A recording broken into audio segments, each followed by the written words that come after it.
James sat quietly in seat 120, adjusting his tie nervously as the plane prepared for a takeoff from London to Manchester. The 16-year-old had never travelled alone before, but his parents had taught him to carry himself with confidence and dignity. He wore his best navy suit, the one his mother had pressed carefully that morning, and clutched a leather-bound book his father had given him for the journey. The young man was excited but anxious about visiting his grandmother, who lived in a small cottage on the outskirts of Manchester. She had been ill recently, and James wanted to surprise her with a visit during his school holidays. His parents had worked extra hours to afford the plane ticket. Believing their son was mature enough to handle the trip alone, as the aircraft climbed through the clouds, James watched the English countryside shrink below him. The cabin was moderately full, with business travelers typing on laptops and families settling in for the short flight. James opened his book and began reading, trying to calm his nerves about flying solo for the first time. About 30 minutes into the flight, James began to feel quite cold.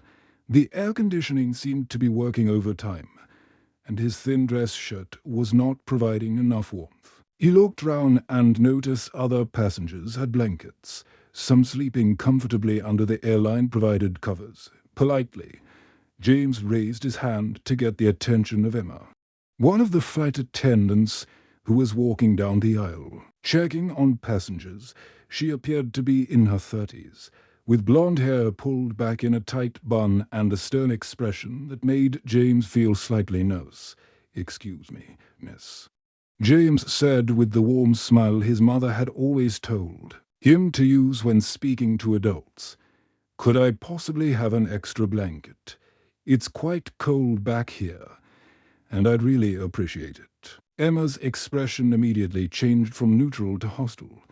Her eyes narrowed as she looked James up and down, taking in his appearance with obvious disapproval. "Blankets cost extra," she snapped loudly, her voice carrying across several rows and causing nearby passengers to look up from their magazines and phones. "I suppose you think everything should be free," Emma continued, her tone dripping with sarcasm and something else that made James's stomach turn. Uncomfortably, James felt confused by her reaction, but remained calm, just as his parents had taught him. He reached into his jacket pocket and pulled out his wallet, a simple brown leather one his father had given him for his birthday. "Of course, I'm happy to pay," he said politely. How much would it be? But Emma's behavior only grew worse. Her voice became even louder, and she began making comments that made the other passengers shift uncomfortably in their seats. Several people stopped their conversations to watch the unfolding scene. "People like you always expect special treatment," Emma said, her words filled with disdain that made James's cheeks burn with embarrassment. "I don't know how you even afforded to be on this flight in the first place." The young man felt his heart racing, but he kept his voice steady and respectful. "I have a valid ticket. Miss, I just wanted a blanket because it's cold. I can pay for it." James pulled out his boarding pass to show her, but Emma barely glanced at it. Other passengers began taking out their phones, some recording the uncomfortable scene unfolding before them. An elderly woman sitting across the aisle shook her head in disgust at Emma's behavior and gave James a sympathetic look. A businessman in the row behind James muttered something under his breath about unprofessional behavior, while a young mother traveling with her children looked shocked at what she was witnessing. "Well, you won't be getting any special treatment from me," Emma declared, her voice now loud enough for half the cabin to hear. "And when we land, I'll be reporting your disruptive behavior to security. Maybe they can teach you some manners." James felt his heart sink into his stomach. He had done absolutely nothing wrong, yet he was being treated as if he were some kind of criminal. The injustice of the situation was overwhelming, but he maintained his composure just as his father had always taught him to do when facing difficult situations. The other passengers were clearly uncomfortable with what they were witnessing. Some were whispering among themselves. Others were shaking their heads in disbelief. A few had their phones out, recalling Emma's unprofessional behavior. James sat back in his seat, his hands trembling slightly as he closed his book. He felt humiliated and confused, wondering what he had done to deserve such treatment. All he had wanted was a simple blanket to keep warm during the flight to see his beloved grandmother. The flight attendant walked away, leaving James sitting, alone, feeling smaller than he had ever felt in his young life. With trembling hands but a steady voice, James reached into his jacket pocket and pulled out his mobile phone. He had been taught never to use his phone during flights except in emergencies. But he felt this situation required him to reach out for guidance. The young man glanced round nervously, making sure he would not disturb the other passengers who were still watching him with sympathy and concern. James dialed a familiar number, one he had memorized since childhood. His fingers moved automatically across the screen as he called the person he trusted most in the world. The phone rang twice before a warm, familiar voice answered. "Hello, Dad. It's James," he said softly, keeping his voice low so as not to disturb the other passengers. "I need to tell you what's happening right now." On the other end of the line, William Richardson was sitting in his chambers at the High Court, reviewing case files for the next day's hearings. When he heard his son's voice, he immediately put down his papers and gave James his full attention. Something in his son's tone told him this was important. "What's wrong, son?" William asked. His voice filled with concern. James quietly explained what had happened with Emma, the flight attendant. He told his father about asking for a blanket, about Emma's harsh response, and about her threats to report him to security when they landed. As he spoke, James's voice remained calm and measured, just as his parents had taught him. William Richardson listened carefully to every word his son said. As a high court judge and civil rights advocate, he had heard many stories of discrimination and unfair treatment. But hearing it happen to his own son made his heart heavy with sadness and anger. However, William was also proud of how James was handling the situation. "Son, I'm proud of how you're handling this," William said gently, his voice filled with love and support. "Stay calm, be respectful, and remember who you are. You've done nothing wrong, and you're showing incredible maturity. I'm going to make a few calls." James felt a wave of relief wash over him as he heard his father's supportive words. He had been raised to believe that his character mattered more than his family's status or position. James had never wanted to use his father's important job as a shield against life's difficulties. He preferred to handle problems with dignity and grace, just as his parents had taught him. But William Richardson understood that some lessons needed to be learned by institutions, not just individuals. As a judge who had spent years fighting for civil rights and equality, he knew that sometimes systemic problems required systemic solutions. This was not about protecting his son from consequences, but about ensuring that no other child would face the same treatment. Within minutes of ending the call with James, William was dialing another number. He contacted the airline's chief executive officer directly, using his professional connections to reach David Thompson immediately. William's voice was calm but firm as he explained the situation. "This isn't about my son," William explained to the CEO, his words measured and professional. "This is about ensuring that no child, no person, ever faces this kind of treatment again. What happened today represents a serious failure in your company's values and training. David Thompson."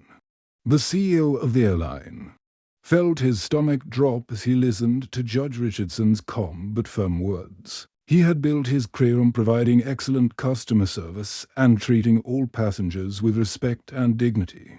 The idea that one of his employees had behaved so unprofessionally and discriminatorily horrified him.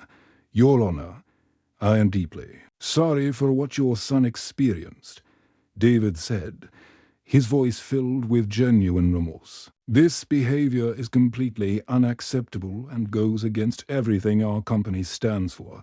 I will take immediate action. The CEO immediately contacted the flight captain and his legal team. Explaining the severity of the situation, he also called the head of human resources and the company's diversity and inclusion officer. Knowing that this incident would require immediate and comprehensive response, meanwhile, back on the plane, James continued to sit quietly in his seat. The elderly woman across the aisle, Mrs. Margaret Clark, had been watching the young man with admiration. She had witnessed his polite request for a blanket, Emma's horrible response, and James's dignified reaction to the whole situation. "You're handling this beautifully, young man," Mrs. Clark whispered to James. "Your parents raised you well." James smiled at her, a genuine smile that seemed to light up his whole face. "Thank you, Mum. My father always told me that how we respond to unfairness shows who we really are." Other passengers round James were also beginning to see his true character, his grace under pressure, his refusal to become angry or hostile, and his continued politeness to everyone round him were already beginning to change hearts and minds. In the small cabin, Captain Michael Davies was reviewing the flight path on his instruments when his radio crackled to life with an urgent message from the airline's headquarters. The experienced pilot, who had been flying for over 20 years, immediately recognized the serious tone in the air traffic controller's voice. He picked up the message and began reading it carefully, his expression growing more serious with each word. The message was marked as high priority and came directly from the CEO's office. Captain Davies had never received such an urgent communication during a routine domestic flight. As he read the details about a serious customer service incident involving discrimination against a passenger, his jaw tightened with concern and disappointment.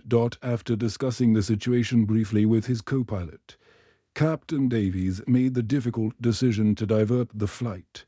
He picked up the intercom microphone and cleared his throat, preparing to make an announcement that would surprise and worry everyone on board. "Ladies and gentlemen, this is your captain speaking." His voice came through the cabin speakers, calm but serious. "We will be making an unscheduled landing at Birmingham Airport due to a serious customer service matter that requires immediate attention. Please remain seated and calm. We apologize for any inconvenience this may cause." The announcement sent a wave of confusion and nervousness through the cabin. Passengers began to murmur among themselves, wondering what could be so serious as to divert an entire flight from its planned route. Some worried about missing important meetings or connections, while others wondered if there was a security threat on board. "What do you think is happening?" whispered a businessman to his seatmate, loosening his tie nervously. "I've never heard of a flight being diverted for a customer service matter," replied a woman traveling with her teenage daughter. "This must be something really serious." Emma, who had been working in the front section of the plane and avoiding the area where James sat, suddenly felt a cold dread settle in her stomach. She had been trying to forget about the incident with the young passenger, hoping it would simply blow over once they landed in Manchester. But now, hearing the captain's announcement, she began to realize that her behavior might have consequences she had never imagined. Her hands began to tremble as she tried to continue her duties, serving drinks and snacks to passengers, but her mind was racing with worry and fear. She had worked for the airline for 8 years and had never been involved in anything like this before.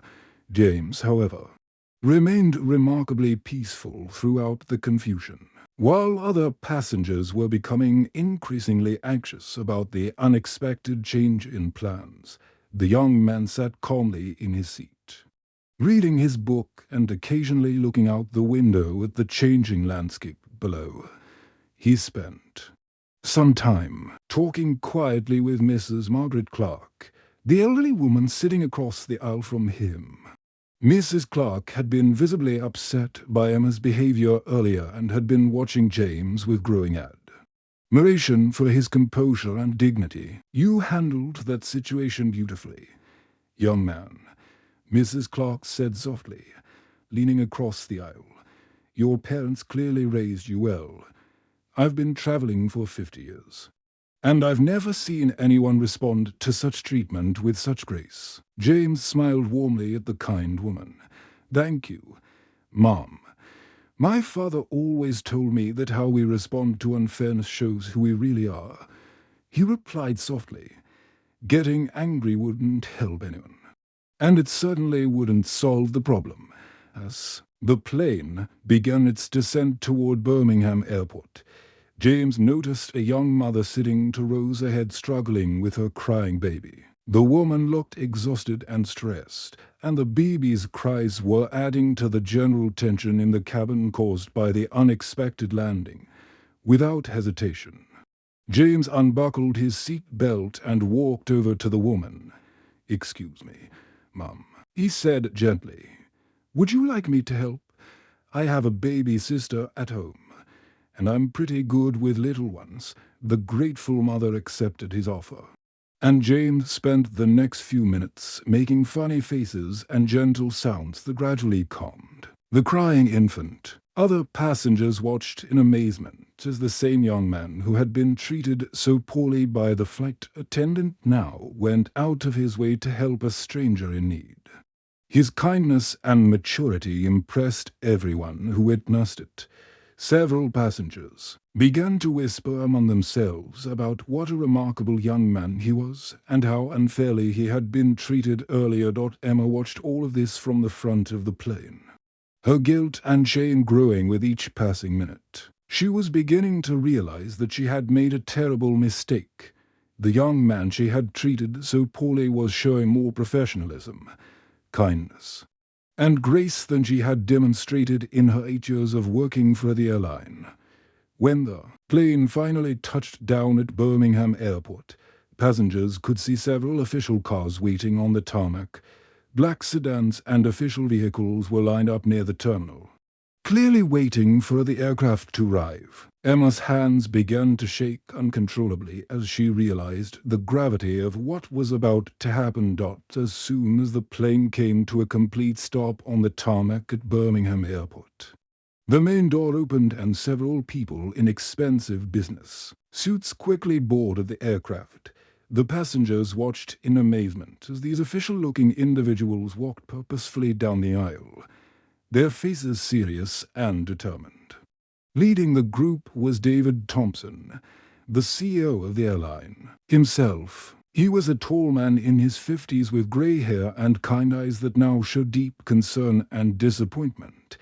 Behind him walked Helen Davis, the head of human resources, carrying a thick folder of documents. Several members of the company's legal team followed closely behind, their briefcases in hand and their expressions grave.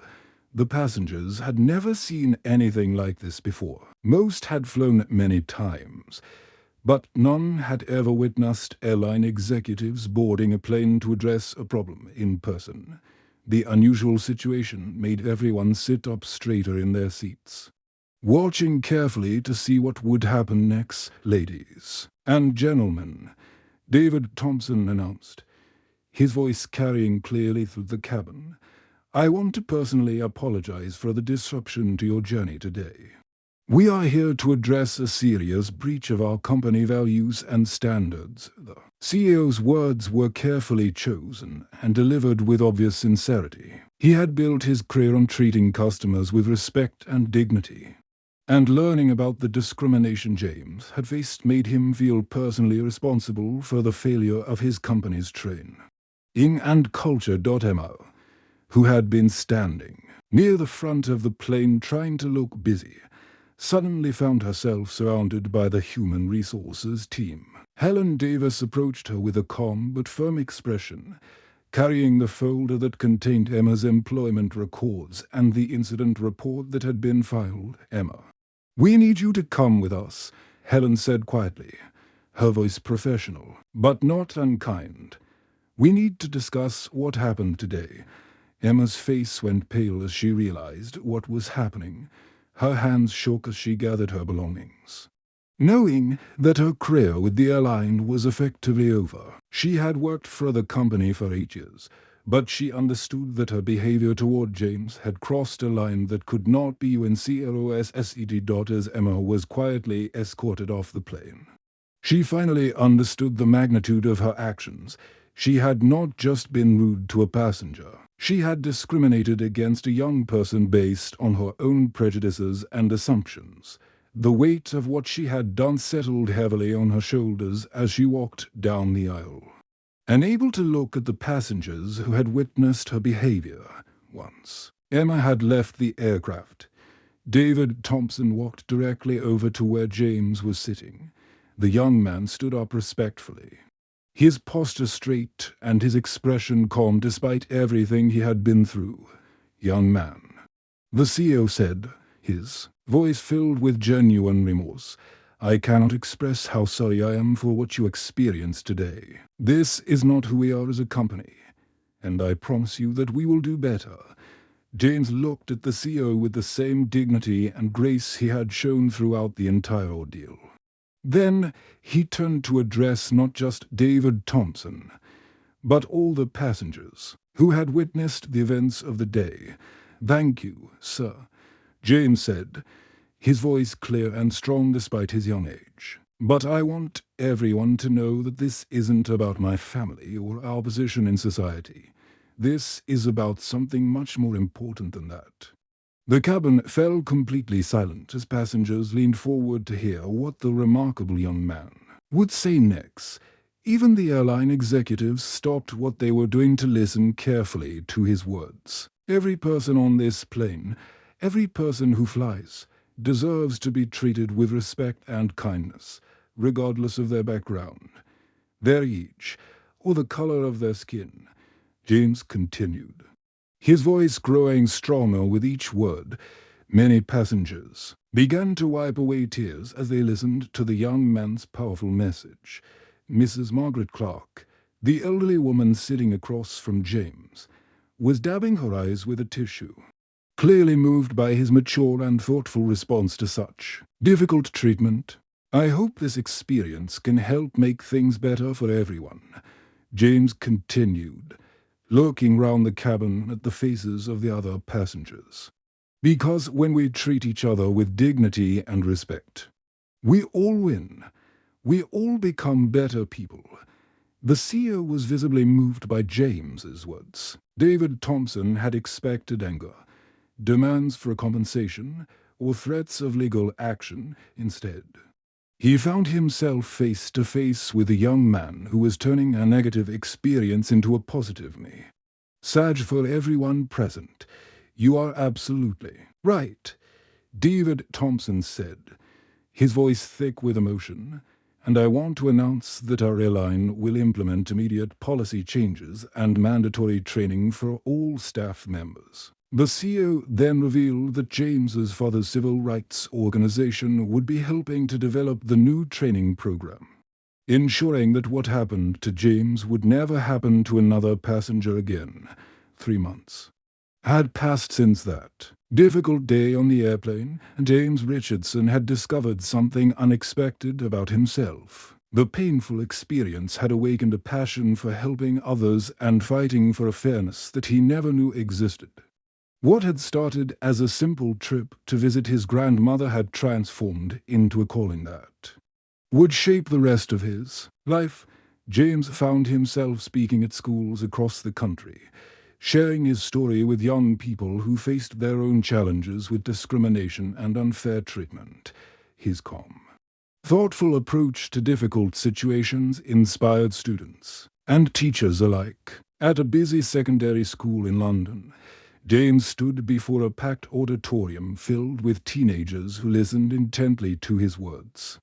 Sometimes the worst moments in our lives can become the catalyst for the best changes, James told the students, his voice carrying the same steady confidence he had shown on the plane. It's not what happens to us that defines us, but how we choose to respond to those challenges. The students were amazed by his story and his mature perspective on such a difficult experience.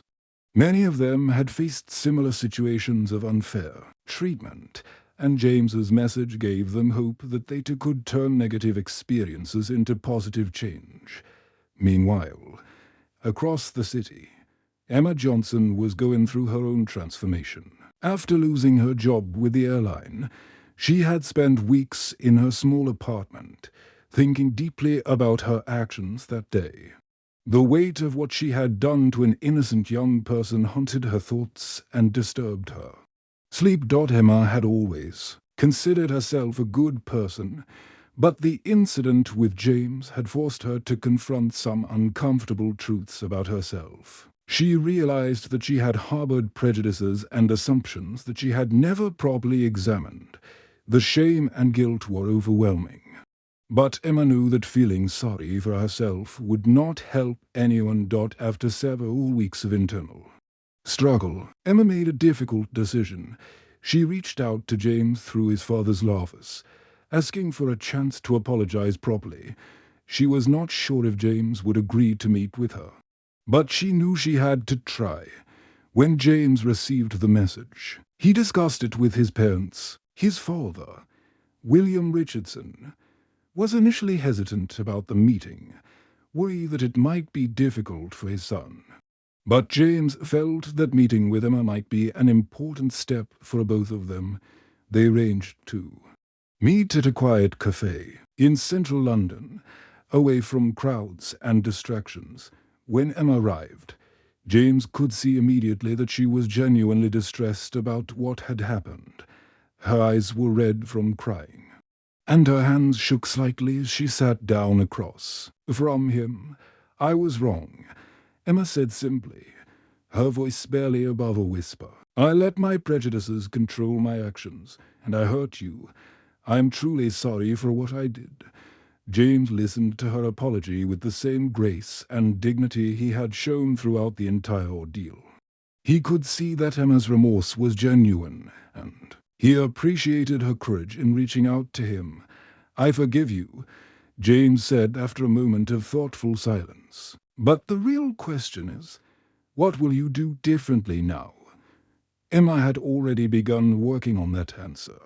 She had enrolled in diversity training courses and begun volunteering with community organizations that worked to promote understanding between different groups of people. She was slowly rebuilding her life with a new understanding of respect and equality.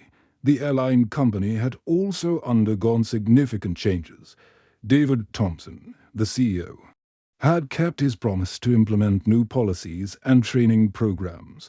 James's father's civil rights organization had worked closely with the airline to develop comprehensive training that addressed unconscious bias and discrimination. The airline had become a model for inclusive customer service, and other companies in the industry were following their example. William Richardson was proud not just of his son's composure during the difficult situation, but of his decision to turn a negative experience into positive change for many people. The young man had shown wisdom and maturity beyond his years. 1 year later, James was starting his first year studying law at university, following in his father's footsteps but with his own unique perspective on justice and fairness. As he boarded a flight to Edinburgh for his first semester, he felt a mix of excitement and nervousness about this new chapter in his life. The flight attendant, a cheerful man named Robert, recognized him immediately. "You're James Richardson, aren't you?" Robert said with genuine warmth and respect. "I want to thank you personally. The changes your courage brought about have made our industry a better place for everyone who works in it, and Everyone who flies with us. James smiled as he settled into his seat, adjusting his seat belt and looking round the cabin. We all deserve to be treated with respect. Robert, thank you for making that possible every day. As the plane took off and climbed into the cloudy sky, James looked out the window and smiled. Sometimes the hardest moments in life become the foundation for the most beautiful changes.